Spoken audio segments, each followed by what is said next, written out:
So nice to have you all here. My name is Erin Buckley, and I will be your moderator for this evening. The Rye Youth Council is a 50-year-old non-for-profit organization that supports the social, emotional, and mental well-being of the youth in our community. We do this by engaging and educating and empowering them in partnership with schools, families, and community members, much like this evening. The purpose of tonight's session is really to be super informative and to broaden all of you who are listening, your perspective on how an area of interest may be a jumping off point for you at any point in your educational career or your future career and life opportunities. The career journey is not always straight. There are many bumps along the road. And as we will share tonight, you will hear it does have many twists. But most importantly, we want to share tonight, do not stress about the process and about the future. You do not need to know exactly what you want to do today. Just a few housekeeping things before we jump in with our panelists. I see most of you already have turned your screen off, so that's great. We do encourage you to keep your screen off.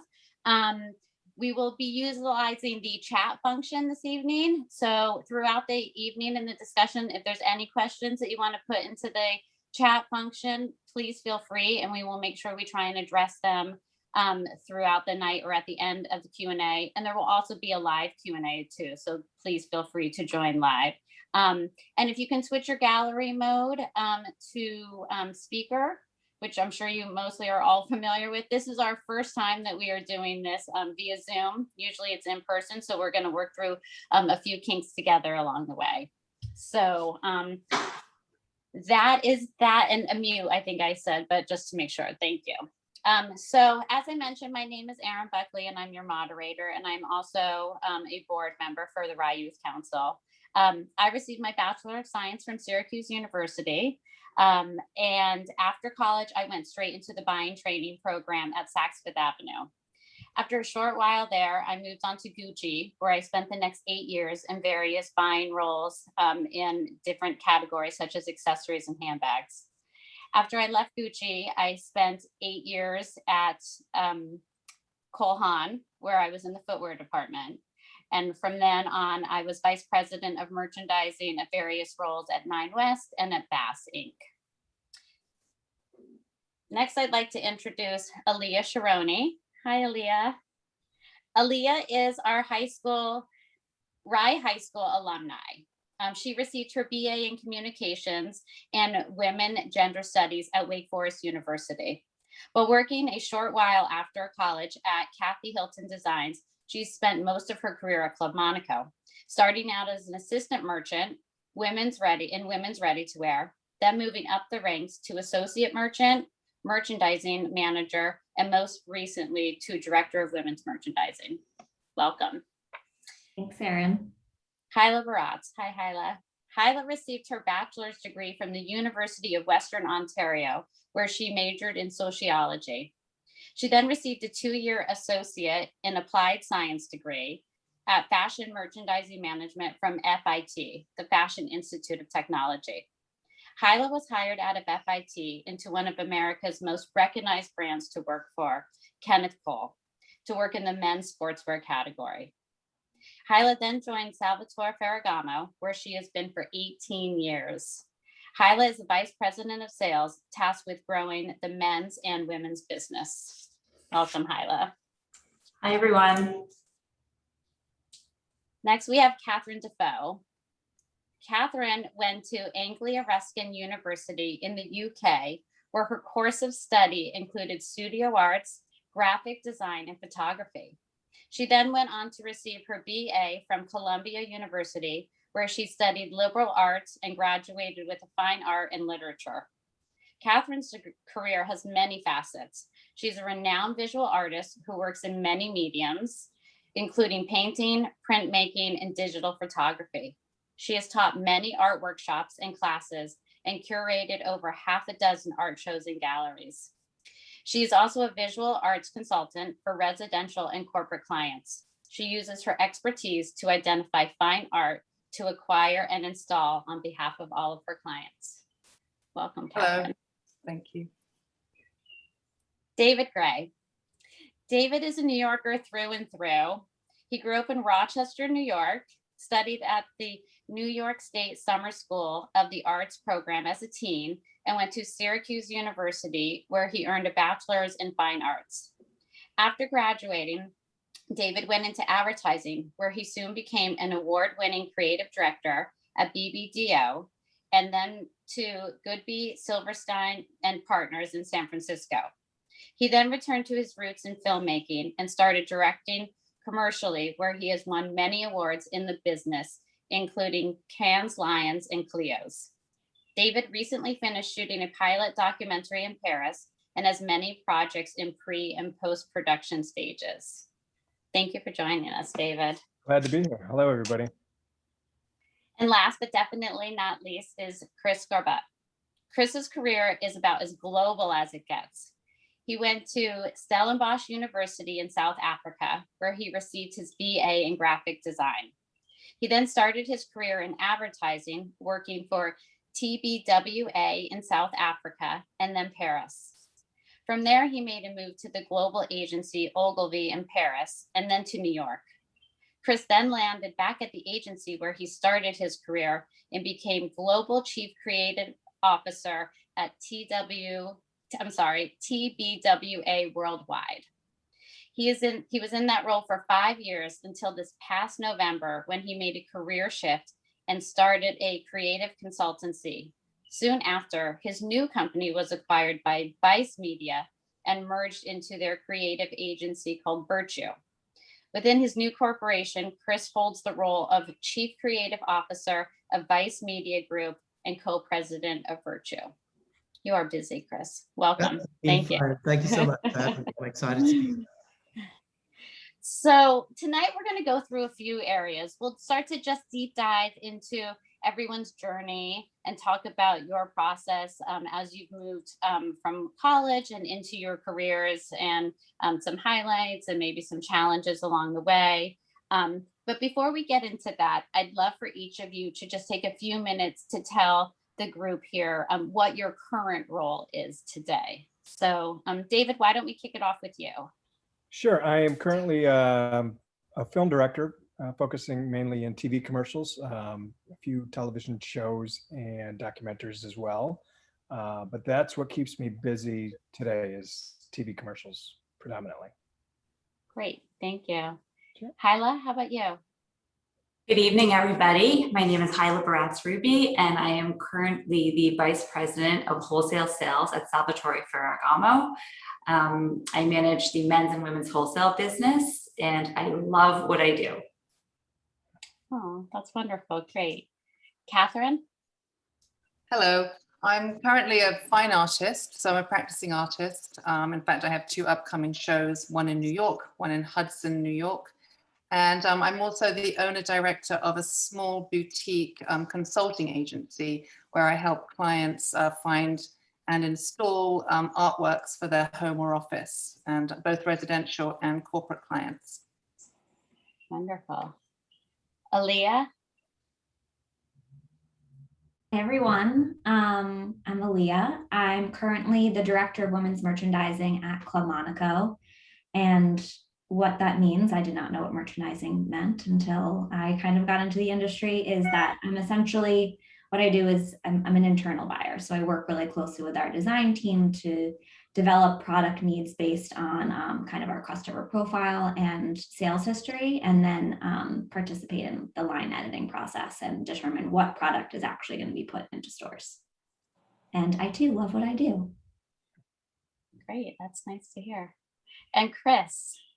Hey everyone, so my name is Chris. I'm currently the Chief Creative Officer of Vice Media Group and co-president of their creative branding and marketing agency called Virtue. So what I do is I work with a whole cross section of different types of brands and different types of categories, from technology to retail to luxury, you name it, fashion. And I think really what the fun part about my job is really solving big marketing challenges and finding really meaningful and valuable ways to connect brands to the biggest audiences out there to drive growth. So I'm, oversee all the creative process of that, work on the campaigns across different types of media, and work with people like David quite often producing those ideas. Great. Thank you all so much for sharing that. So one of the first polling questions that we asked our panelists, this was prior to this evening, was, did they get into their first choice college? And did they stay there, or did they transfer? So this group of panelists was fortunate, the majority of them, to get into their first choice and to stay there. But David, you had a different experience. I don't know if, hopefully Syracuse wasn't your second choice as a fellow alumni, but could you expand on kind of your experience with applying to college and how that all ended up Sure. transferring? Sure, I can. I was always into art from a very young age, probably from 6, 7 years old, always drawing and doodling, and pursued that. I took a lot of art courses, and I really excelled in art, and I kind of focused on that all along. And I was actually a terrible student at that in junior high school and high school, just because I was so focused on art. I wasn't focused on my studies. You'd find me in class just doodling and not taking notes. And so my grades were horrific, and I wanted to go to Syracuse initially, but I didn't get into Syracuse. I had, I think, a C+ average coming out of high school. It was really bad. I got an art scholarship to go to the Hartford Art School, which was the University of Hartford in Connecticut, and I actually played Division I soccer there. But after a semester there, I did very well, and I said, you know what, I'm not really enjoying this. I want to go to Syracuse. I want to get into the Fine Arts School at Syracuse. So I really buckled down, and I actually got a 3.9 that fall semester at the University of Hartford, and I transferred over to Syracuse in the spring semester. So I got out of Dodge as soon as I could and got back to the school that I wanted to, and I ended up graduating Syracuse cum laude with honors. So I just need a little focusing and maybe a little maturity. So I probably didn't have it at a younger age, but I think by the time I hit 18 or I became a senior in college, I really kind of caught on to the importance of studying and grades and whatnot. No matter how artistic or focused you may be in one field, I think it's important to be well-rounded. And I'll add to that too. I also was accepted and looked at a number of art schools, which I'm sure some of you guys out there are as well, in New York City, Pratt, Parsons, SVA. But I actually I wanted a more well-rounded campus environment, just so I could take in a lot of liberal arts as well, which those schools are less focused on. Focused primarily, or at the time when I was younger, on arts alone. So at Syracuse, I was able, as you know, being a Syracuse alum, there's a whole campus environment, and you learn a lot more than just one field, which is what I really enjoyed about that environment. But to each their own. But that was my experience. And you wanted to stay in the cold weather, being from Rochester? Was that the draw? I mean, yeah, I know. Can you believe it? No, I was used to it. I was immune to it at that point. Yeah, cold. Exactly. You do get immune to it. Yes. I think that in today, for these students have so much pressure on them to talk about where they want to go to school and what they want to major in and what they envision themselves majoring in and what a career path. And Alea, I think you spoke to it a little bit in the beginning when you were talking about your role, but you had mentioned in our polling questions that you didn't even really realize that the career path that you ended up pursuing and are ultimately successful in kind of existed. Like, could you share a little bit about your journey and how you came about that, and how, what your college experience or even maybe after looked like for you in regards to your career? Yeah, of course. So similar to David, I was more interested in having the traditional kind of college experience over going to fashion school specifically, just because I knew it was something I was interested in, but wasn't ready to fully commit to it. So I got a liberal arts education. I ended up majoring in communications and gender studies, which I loved and found really interesting, and always had internships in fashion over the summer. And that's really kind of how I got my foot in the door. And through those internships, was able to learn a little bit more about the corporate side of fashion and what roles existed. So my internships were not glamorous, although when I accepted them, I expected them to be a lot more glamorous than they ended up being. I worked in closets, dressing models, organizing samples, you name it. But, you know, those experiences kind of led me to where I am now. My first role out of college was in wholesale, which I really liked, but I felt like I was missing more of the creative process and being closer to the product, which led me to merchandising. I worked for a really small company and they let me do a lot of the line editing, and I got to work really closely with our design team. And it was my manager at the time who kind of recommended to me that I pursue a career in merchandising. So a lot of trial and error, a lot of internships to figure out what I liked, what I didn't like, that ended up bringing me to the right place, I'll say. And I think that's really typical in this industry as well. There's always the stepping stones that get you to where you ultimately want to be. Oh, that's great advice. Thank you.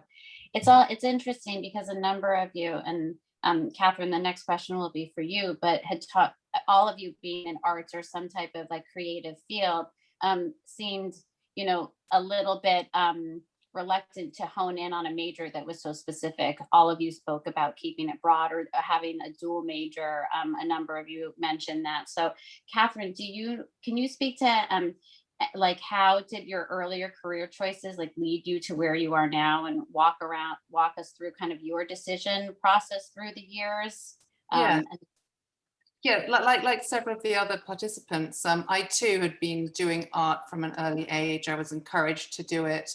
I took extracurricular art at high school, and I was thinking I would go to art college, and then I did have a second thought that maybe I should expand. So I ended up doing liberal arts, thinking I'd be a philosophy major. And I ended up going back to fine arts and doing fine arts and literature as a double major. And I felt that the liberal arts degree was great because it gave you an overview of all these different subjects that, as someone else mentioned, if you just went to art school, you might not necessarily be exposed to those different things, you know, music or, you know, philosophy or, you know, all sorts of different things. So it fills the toolbox, as they say, you know, it expands, you know, what you know, which ultimately will, you know, inform where you go with your life. And so, you know, I went back to fine art and I worked in publishing for a little bit. And then I decided to be, you know, a full-time artist. And through that, I kind of got into curating. And from the curating, I got into the consulting. So each thing was like a step to the next thing, and they all informed each other. And I don't think I could have gone straight to the consulting without having done the path of being an artist, understanding that, and then curating, understanding, you know, the design space, how to put a room together, how to, you know, lay out artworks, and how to, you know, install them, make a dialogue between them, and, you know, research about them. And then from that, it just led on to this consulting. So.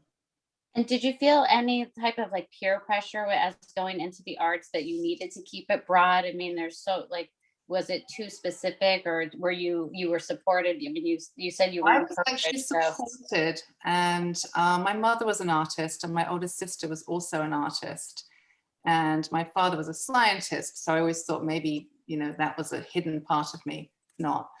And so I just continued to do it. I thought it was something I wanted to do. I tried out other things because when you've been so focused on one subject for so long, you do wonder, you know, in your, you know, by the time you're 18, 19, 20, is that exactly what I want to do? And ultimately it was. But I'm very glad I made some detours, you know, through drama, through philosophy, through classics, through various different things, and got back to fine art. Great. Chris, your story was super fascinating. It's truly a global story, and you've had a lot of different roles and different hats that you've worn. Is there something about a challenge that you could share with us, or what challenges have you experienced and how you overcame them? I mean, having so many different roles and in different places as well. It's been an amazing journey, right? And at the start of it, when I really think about how I made the decision to go and study graphic design, it's kind of like the advice I'd give is just let your passion guide you, and don't worry about the long-term journey you're going to take, because serendipity will just sort of place opportunities in front of you when you're passionate and you're loving what you're doing. And it's a long career, right? Like it's a marathon, it's not a sprint. And so, you know, take that first step. And I knew I loved art and drawing, and like a lot of people on this call just like used to spend a lot of time painting, and my art teacher said I'd be good at graphic design, and that's what got me into studying that. And then I just let the career guide me. So I went to wherever the work was as exciting as it could be. You know, in my South African days, all the big brands and companies were in Johannesburg. So even though it wasn't the best place to live, I sort of like put Cape Town behind me and always thought I'd go back there one day when I was like going to retire, or, you know, when I made some money. But ironically, that led me to almost trampoline into Europe, and I ended up in Paris. And I never planned that. That sort of just showed up as an opportunity, because one of my best friends I worked with was a Belgian French person and ended up running an agency in Paris. And within 2 months called me and said, Chris, do you want to come work in Paris? And I didn't even know there was an industry in Paris. And then I just had a whole new learning curve there of like luxury and style and craft and opening up as a person and working in 24 different countries with different cultures. And that led me to New York, because New York is almost like the MBA of marketing. If you can make it here, I really wanted to give it a go. And, you know, and then the biggest role I landed was being the sort of global chief creative officer of a global network. So I spent a lot of time for 6 years traveling, working in China, Asia, LATAM, Middle East, Europe, until COVID hit. And then when COVID hit, I was sitting on the ground and I wasn't able to travel. So I wasn't able to work with all my teams except virtually. And it kind of forced me into making that leap of faith and starting my own company, which was scary. It was really, really frightening, but with all the responsibilities you have, and I've got two kids going into college almost. And again, just having the courage to take that leap of faith and follow your passion is what guides you. And I think, yeah, I'm so pleased I did that, because that led me to the next step. And I just really believe in that way of working. So you'll never know at the beginning where it's all going to end up. You've just got to follow your heart and what you love doing, because it's a long career, and enjoy every step of it. You spoke kind of when we were offline just about like finding people that you enjoy working with in the culture, which I thought was super important. And I think that we don't speak about it enough. A lot of companies like to say that they focus on culture, but it's not always the case. So I thought that was a really interesting point that you had mentioned. Thank you for sharing all that. Hyla, you have a little bit of a different experience than Chris, because while he's had many different roles, you have been an impressive 18 years at one company. And I think in retail, that is very impressive to be at one organization. So my question to you is, how do you keep yourself motivated, and how do you avoid being complacent when you are at the same organization? Well, if you noticed, I started my welcome address with "I love what I do," yeah. And I truly do love what I do. And I think Chris said it, you have to be passionate, and I am. And I love the company that I work for. I love Salvatore Ferragamo. I love the people I work with, and I love the job. And every day I come to work with a positive attitude, and I just find new ways to be creative. And I think just working with a great bunch of people just, you know, makes me very excited to come to work every day. I love the product. I think that definitely helps. And working in the fashion industry, as you all know, it changes so quickly, and kind of, you know, you don't really get bored of one thing, because as you've delivered one product, we're on to the next. And, you know, we're already getting ready to look at holiday Christmas 2022. So we're already, you know, 6 months ahead of where we are now. And it's just very exciting. So that's how I keep myself motivated, because every day is different, and there's always a new challenge, and it's just super exciting for me. Amazing. Is there some trend you want to share with us that we won't tell anyone that we need to be on now that you Well, I don't think I have to tell anyone on this group, but I think we all know that sneakers are the hot trend and are here for the next while. So Perfect. I'm sure you guys are all the trendsetters, and you can tell me after the call. You can chat what the big trends are. So David, I'm sure everyone is super interested to hear from you. If you could really share kind of how did you decide on the industry that you're in, and were you nervous about taking that step into that career? Certainly nervous, but again, like everybody else, I think you have to be passionate about it, and that's an important thing. You have to have that passion and that drive and that determination. Otherwise, anything can set you off and turn you on in a wayward course. But I think if you're determined and passionate about something, then I think you can achieve your goals. At a very young age, I took a trip down to New York City. I wanted to get into advertising. I always had artistic ability. I had an uncle who was in the business, who was a creative director at probably one of the most creative agencies at the time in the late 70s, late 80s, called Scale and McCabe and Sloves. And he did this ad, so dating myself, but probably one of the most famous ads of the time was a Maxell ad where the guy get blown back in his speaker by the music coming out of the speaker. And he created that ad. And I saw the sketches for that. I was probably 10 or 11, was in the city visiting his office. And I said, this is what I want to do. I said, this is the field for me. So I was determined to go into that. So I then went, and I wanted to make sure again that I had a well-rounded education, which I got at Syracuse. But I was focused on advertising design, but taking other courses as well, taking liberal arts, taking other art courses, taking fine arts, taking design courses. In fact, my design teacher kept trying to get me to switch majors. I was an advertising design major, but I was focused on that. And I was determined. I was a bit apprehensive about moving to New York City right out of school. It was a big city. I was an upstate kid. But I knew if I was going to get into the business, I had to be there. That was really where the business was. And if you're going to start off, that's the place to start off, because there's a lot of companies, there are a lot of marketing going on, and they're more apt to hire younger people out of school. So it was certainly my goal, and I achieved it through hard work and doing very well in school and building up a portfolio. But my career has evolved since then. I'm no longer on the agency side, which, Chris is a little bit more in that world for sure. I'm not sure now. I'm not sure, Chris, if you're on directly with the client now. It sounds like it might be a bit of that as well. But my career evolved from advertising, for being a creative director and doing a ton of TV commercials on the creative side, creating it, which Chris does and Chris oversees, to all of a sudden saying, I really have an interest in shooting some of this stuff. So then I went into filmmaking. I transitioned away from being on the agency side and going on to the production side, which is a bit of a leap. And it's a bit of a reboot, a restart, because I'm starting from square one again.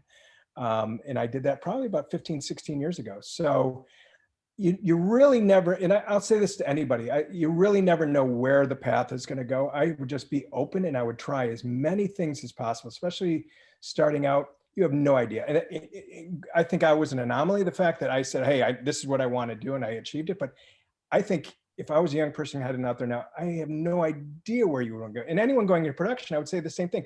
You don't know if you're going to be a director. You don't know if you're going to be an editor. You don't know if you're going to be a producer. Dabble in everything, experiment, and try as much as you can, and you'll find a passion. And as Chris said, that path will lead to something else, and that will lead to another path. There's no defined path that you have to go on. I think as long as you're passionate and enjoying, and to me, that's the important thing, is really enjoying what you do. And that'll come through in your work. If you enjoy what you do, it'll come through in the work you produce. So then I have a question for all of you, and we can kind of just go through quickly, but is what you learned in college apply to your day-to-day? Like, does it, what you learned, while you were there, does it apply? Alea, how about you? We'll just start with you. Not at all. I really chose to pursue majors that I found interesting outside of the kind of career I wanted to pursue, and instead just really honed in on internships that I knew would be applicable to the career path that I wanted in the end. And so if you were hiring somebody today that didn't follow a traditional, major, or like just walked in and put their resume on your desk, would you give them an opportunity? If they were positive and hardworking and felt like a good fit for the brand, absolutely. Great. Katherine, what about you? Do you think what you learn in college applies to your day-to-day? I have to say, yes, I do. I think, as I mentioned, all of the different things I studied apart from art, they all kind of informed the art, and the art has informed everything I've done subsequently. So I would say yes. And are you looking for somebody with an art background or liberal arts background when you meet people or interns? Yeah, possibly, yes. I mean, they can also have a good design background. Graphic design is always good, but a creative person. So creativity doesn't have to be limited to fine art. You know, you can be creative in other fields, but if you have like a quick mind and you're a good problem solver, that's the kind of person that you know, I'm interested in. Hyla, how about you? College apply for you? The undergrad at University of Western Ontario, probably not so much. However, FIT, I felt like that gave me a great baseline. It's definitely, you know, there are a lot of professors there are industry professionals. They also have a great career bank where that actually led me to my first job, and the internships, as Alea mentioned. I mean, I think that's probably where I learned the most, kind of getting that real life experience. So when we're looking to hire people, it's really not about their schooling. However, it's again about their attitude. Are they hardworking? And I like to see where they've worked, you know, with their internships. Doesn't necessarily need to be in the fashion industry, although that doesn't hurt. But I like to see what they've done in their spare time and outside of school. Great. So how do you think, oh, sorry, Chris, did what you think you learned in college applied? And it's interesting that we have 3 of you that did not go to college or start in the States. So it's an interesting and unique perspective to share with the group. Well, I got into advertising based on my graphic design portfolio, so it got me in the door. But then I ended up maybe designing about 10 to 15 identities and logos, and moved on to learning a whole new way of thinking of ideas and narratives and storytelling and editing and filmmaking. And so it was a stepping stone. And the way I've always hired young creative thinkers is based on potential. So since I started, the industry's broadened. It's social media, it's animation, it's editing, it's filmmaking, it's photography, it's writing, it's coding, it's data analytics, it's a whole bunch of stuff. So and sometimes I'll meet a team and I'll look at their books or their portfolios, and I'll see one thing where they made something happen themselves, or they took a camera and made a film, or there's an interesting way that they've solved a problem creatively in a way. And I think that's what the world needs in terms of marketing more than anything. I was working with a director called Henry Alex Rubin once, and we were on a shoot that was pretty stressful and there was a lot of problems. And I said, geez, Henry, how do you stay so upbeat every day? And he said, well, I don't think of myself as a director. I think of myself as a problem solver, and approach everything creatively. And I think that's what's exciting about going into the creative industry, is finding lateral ways to solve problems that everybody else can't see solutions to. That's great. Thank you. So Alea, as we have a group of younger adults on with us, how do you, or what advice can you give to setting yourself apart when you're looking for a job? Or did you have an experience where you had to set yourself apart for, I mean, especially now there's so many people applying for the same jobs, and we hear that it's so difficult for people coming out of college to find a job. Could you share how you could set yourself apart or what you're looking for? Yeah, so in your first interview, even if no one asks you for a project, bring a few slides, something that shows your interviewer that you are passionate about this job, you're interested in it, and that you can bring something to the table. I'm always so impressed by the people that I interview that go above and beyond and bring new ideas, even if it's a preliminary interview and they don't even know if it's going very far, it just shows that they took the initiative, they did their research on the company. And it's that extra step that really sets people apart, I think. Oh, okay, that's great advice. I always never wanted anybody to steal my ideas. Never send a soft copy, always. That's even better advice. David, for you, what do you feel like was the first win that made you feel confident that you were doing the right thing as you were getting into the industry? I mean, obviously you were sharing before that you knew you always wanted to because you had that family experience, but how did you know it was right for you? A number of things. I think probably getting that first job was exciting, and being put on real assignments. And internships are certainly important. I think those are really important as much as you can through school, when you're in school, just to experience real life and to develop the social skills you need within the office. I think that's really important. But having that first job really felt like a win. I'm like, oh my God, this is real now. But it then started taking a step from there. It's actually producing that first ad, being responsible for that first ad. My name's on it. And again, that's where the passion comes through. You really want this to be the best it can possibly be. You're going to put as much work into it as you possibly can.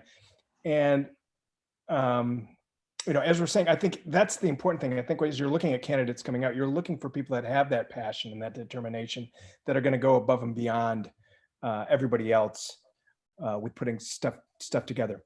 And then things just accelerate from there. So it's getting that first job, and the first job that I had was in an agency, and I wasn't working on the best products. So I was determined to evolve from there. And from there, I evolved to another agency and started working on better products and with better brands. And then I evolved into television, away from print and into television. Then I started winning awards in the industry, which then accelerated me to go to other agencies and bring in other brands, and able to work on new clients. So it all just kind of accelerated. So I think the first thing is getting that foot in the door, which to me I thought was the win. But then it just kind of steamrolls from there, just again through passion and determination. That's great. Thank you. So you've all shared a little bit about the positives in getting into the role and, passion, but obviously there are days where there's challenges and days where you probably just want to stay home. So Hyla, do you think you can talk about what the biggest challenge maybe is for you right now, either in the industry or for you personally, and maybe outside of COVID, if, something, if that's the biggest one, that's fine. But is there another challenge outside of that for you? Well, I actually want to share a challenge I had earlier in my career that I think would be great. applicable to the team, and then I can briefly talk about the challenges that we're faced with today. As when you were, getting us to think back about it, I remember this, and I said I want to share this with the group. I will never forget in my first job at Kenneth Cole, I had started, and then another girl had started, I think like 6 months later. And I think a year after us being in the job, she was promoted before I was. And I remember just feeling so crushed and so upset. And I handled it horribly. I got so emotional, and I started, talking to this one and talking to that one. And it was just such a crushing moment for me. But I think someone was talking about stepping stones. I mean, I think that really just catapulted me and just made me work that much harder. And it was actually that experience, that challenge, that just kind of drove me in my career. But a challenge that I'm facing today in my career, and I think you mentioned trends, I think that's probably the biggest challenge in the fashion industry, is keeping up with that trend. And during COVID, I don't know how many of you are familiar with Ferragamo, but we're not really known as a sneaker street brand, but that really is the big trend. And so our big challenge this season was like, oh my goodness, how are we going to convert this dress shoe brand and compete and turn, create sneakers and cool streetwear? And so I think it's just been a challenge in terms of keeping up with the trends and evolving and pivoting. I think that was the big word of COVID, is how are we going to pivot? Mm-hmm. And we were able to do it, and we did it. And we've got a great, really cool street sneaker moment happening in our brand. So different challenges throughout the career, some personal and some professional, but I think each challenge is a learning experience and has definitely helped in my career growth. It's so interesting. So I have a similar a personal experience. So when I was at Saks, I had been there for a year and there was a lot of turnover.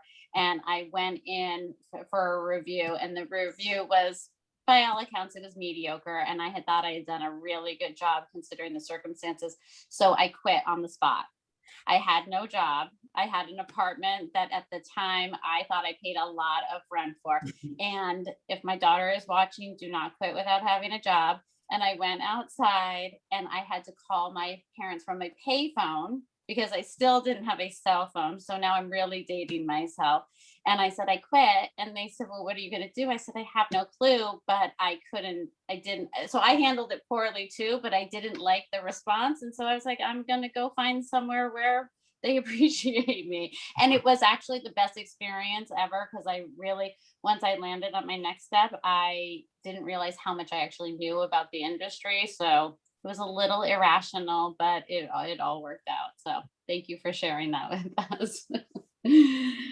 Chris, what about you? So, I mean, you made a big shift as you were talking about in your career later on. And can you talk about how that felt, and was it intimidating? Did you have any fears about doing that? As you said, you had kids going into college. I mean, being a creative, I think one always questions one's abilities. I think we're all quite an insecure bunch deep down. And every idea you have, you doubt yourself and you think maybe it's not good enough. And I think the secret is to really just believe in your ideas, and everybody has great ideas. There's no sort of exclusivity on who's allowed to have a good creative idea. Everybody's got them, but the challenge is how to make them happen, right?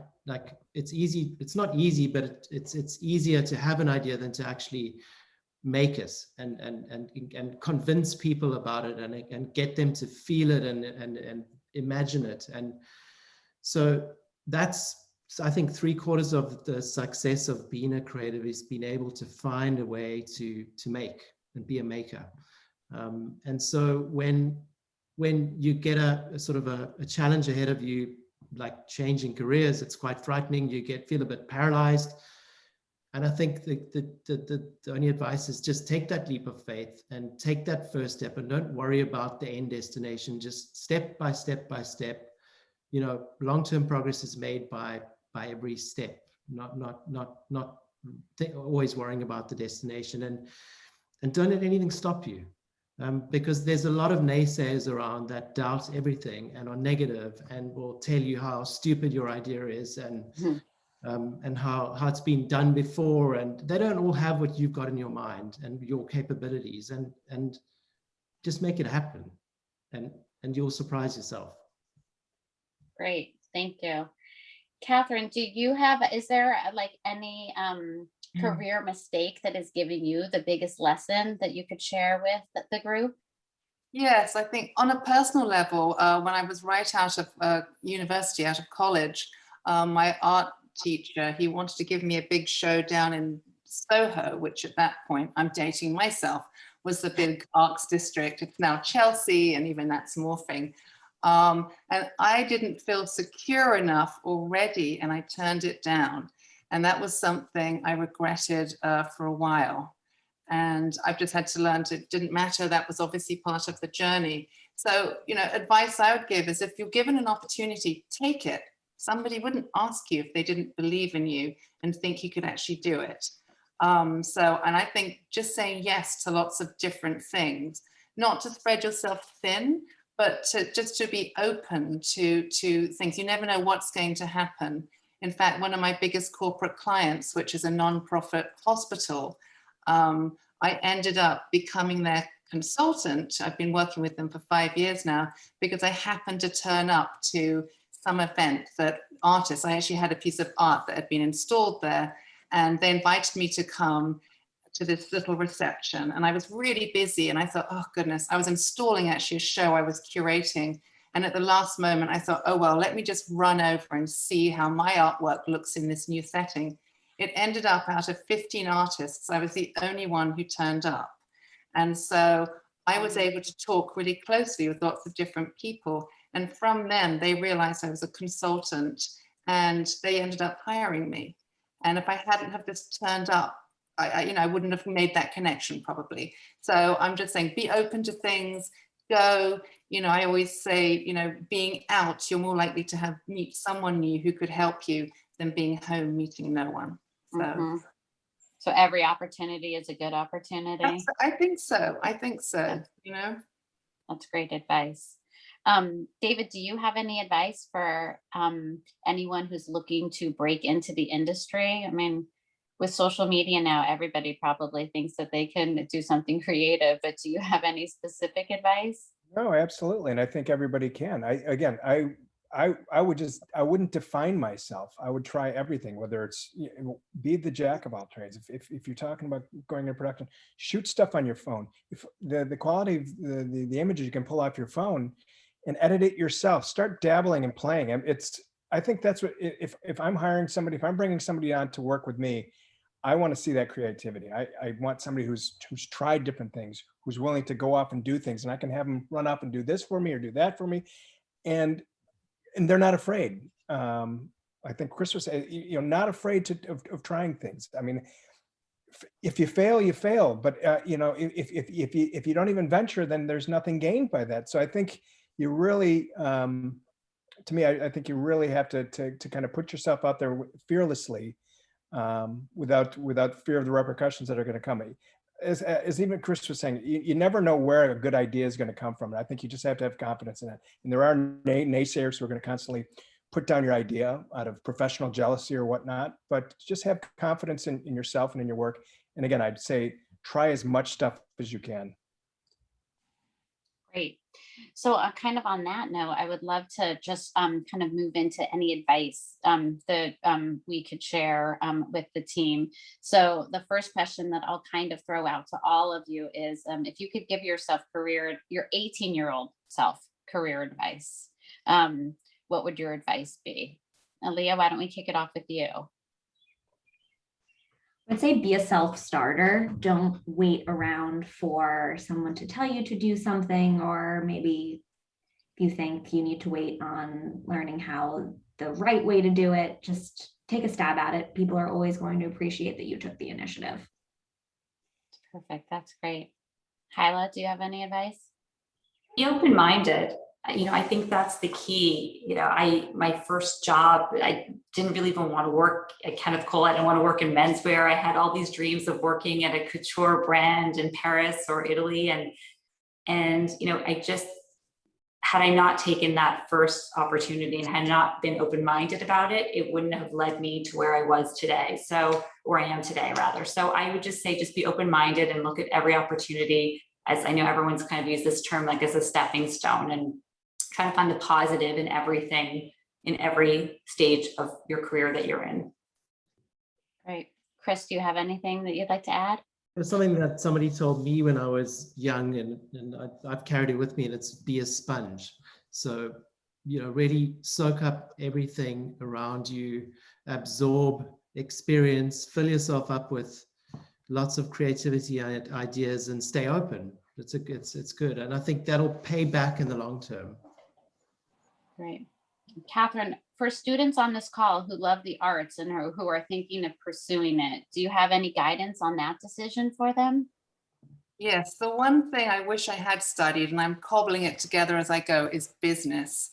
Because as an artist, you're a cottage industry, if you will. You're a small business. And so as much as you do the creative side, everything else is kind of business oriented, from marketing yourself to everything else. So I wish I'd studied business as some option. I wish that art schools even, or liberal arts schools suggested that's a good idea for whatever you do.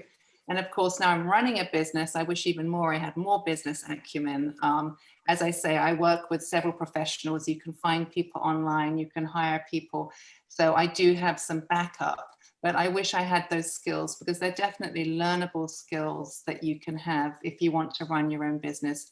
And if you want to be, a full-time artist, it really helps to have some understanding of all of that. That's great advice. David and Chris, do you feel that that would apply to your industries as well, being that it's more creative, but I mean, a business background? Certainly, I think in the marketing and advertising fields, having an understanding of business, it's something that was learned. I was on the agency side for 15 years, and you begin to learn. It would have been nice to have a little bit of knowledge about it prior to it, but it was learned on the fly, going along, working with business people. But having that acumen going into it, I think certainly would have been helpful. Not that you have to certainly focus on it or minor in it, but just a little dabbling of some classes here and there, just to have that aspect, because it is a bit different than the creative world, where we're so focused on creativity and focused on ourselves. Having that know-how, I think, is certainly helpful. Yeah, I couldn't agree more. I mean, it's funny because just jumping from being employed in a big company to starting your own business and being immersed in creativity your whole life, you're unequipped or ill-equipped to suddenly, jump into all the sort of makings and startup mentality and profitability and growth and forecasts and tax returns and all the sort of basics. Like, it's the last thing you need when you're trying to just like do a lot of heavy lifting yourself. And then when you get offered to be acquired after 6 months and you've got to negotiate with the chief financial officer about EBITDAs and projections and profit margins and 5-year business plans, it would really help to have had that grounding. Absolutely. That does sound intimidating a little bit. And Alea and Hyla, I don't think people realize, especially in merchandising, how many numbers are involved in that, right? I mean, everybody thinks it's so glamorous with the product and fashion shows and traveling, right? But I mean, there's a decent amount of math involved in what you both do, I'm assuming. Absolutely. I mean, we're looking at the numbers every single day, and you don't need to be, a mathematician whiz, but you do have to, have a basic understanding of retail math, which you do learn at FIT in the Fashion Merchandising Management program. But I do agree with everyone on this panel that had I had some business courses as kind of a reinforcement, I think that would have definitely helped, because most of my, math, fashion math, I call it, that I learned, it definitely was learned on the job. That's great. So I know we're getting towards the end, but I did have one other polling question that we had asked you about, all of you, which was, did you get a start from school? Did school support you, or some type of career services? And actually only one of you had said yes. The rest of you referenced networking and kind of any connections. So is there any last advice that you can share? I know we talked about any opportunity is a good one, but for all of the students that are on here, regardless of where they go to school or live or what their parents do, like, is there anything that you can share about networking and how to build on any opportunity? Chris, you're shaking your head, so I'll throw it to you. Yeah, I mean, it's interesting because, I got into studying graphic design, but I had no idea I wanted to go into advertising. And then one day, Ogilvy Mather was presenting at the college, and somebody told me, and I rushed in and I sat in this thing, and then I met the head of HR. He invited me in to do an internship application. And so I think it's just about like pursuing the opportunities, and when there is one in front of you, just go for it, stay open and explore. And the moment I stepped in that agency in Cape Town, it was a little hot shop. They were working on the election campaign for Nelson Mandela. The vibe was amazing. It felt creative and exciting. And I knew right then and there for the first time what I wanted to do with my career. And I never would have known that unless I'd taken that opportunity to go and explore. Great, thank you. Alea, what about you? I think you had said that you had a number of your internships and things came through family and friends, or. Yeah, I would say just don't be afraid to stalk people on LinkedIn. And if you have a first connection or a second connection, ask someone to put you in touch with the person. Everyone has gotten help along the way in their careers and is always more than happy to pay it forward, even if it's just a quick email to connect you with someone. And then take that opportunity to ask all the questions. And even if even if that conversation doesn't lead to an internship or to a job, you never know when that person might have something available down the line and they will remember you and can always circle back with you, or vice versa. You just always keep the door open and always be open to making relationships and speaking with new people. I'm going to reach out to you on LinkedIn tomorrow now. Ew. No LinkedIn chat. This has been really such a lovely evening, and thank you all so much for sharing all of your experiences and for giving us your time and supporting the community. I'm going to see if there's any questions in the chat, and I open it up to all of our participants who are behind your cameras. If you'd like to remove your camera and ask a question, you can raise your hand or just add it into the chat, and I'm happy to address any of them. I don't see any right now. Yep, don't be shy. They've been so lovely and very forthcoming and honest, so.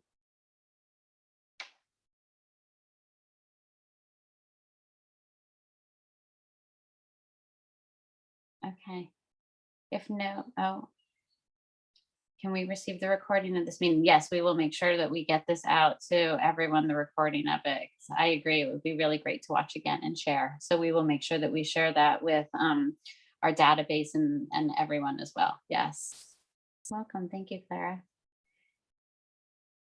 Okay, if there's no further questions, really thank you to all of our panelists. It's been really lovely listening to your experiences, and thank you so much for supporting the Rye youth community. A pleasure.